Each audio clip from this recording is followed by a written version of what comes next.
a mystic, doctor of the church, and the woman who convinced the Pope to return to Rome. A lay Dominican and a renowned saint, she is none other than Saint Catherine of Siena.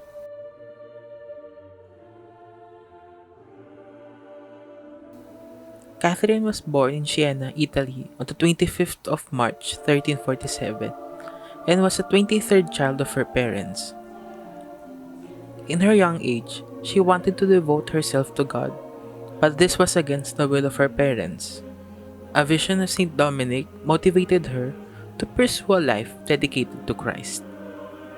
At the age of 16, Catherine would see her older sister, Bonaventura, die while in labor. Her parents wanted her to marry her sister's widower, but she refused. When Catherine's health declined, her mother brought her to the baths to help her recover, but it did not.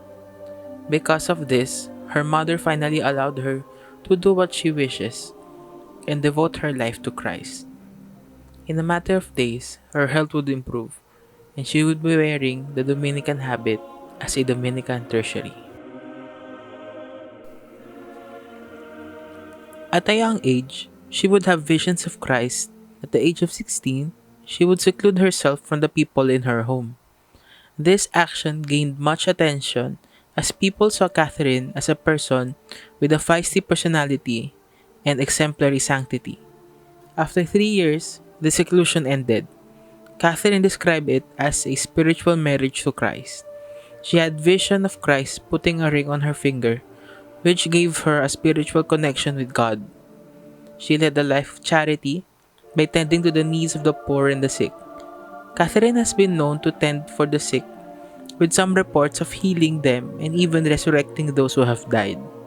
She went to convert people back to the faith and reform the church because of the corruption that was happening. This was the reason why she made the Pope return to Rome. Because of early 14th century political intrigue, the papacy was moved to Avignon, France. Such actions scandalized the people of Europe then. In a series of letters, Catherine called out to the Pope to address the problems of the Church and for him to return to Rome, stating, "Respond to the Holy Spirit who is calling you. I tell you, come, come, come. Don't wait for time because time isn't waiting for you."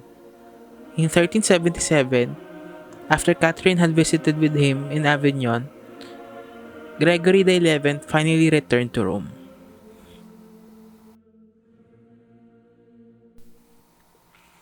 Catherine is known for her doctrine of the inner cell, which is the little space inside the soul that communes with God.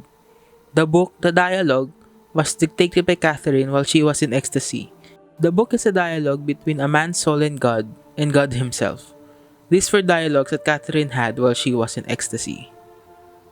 Catherine died in 1380 at the age of 33 and was canonized by Pope Pius II in 1461. She became one of the first female doctors of the Church, together with Saint Therese of Avila in 1970.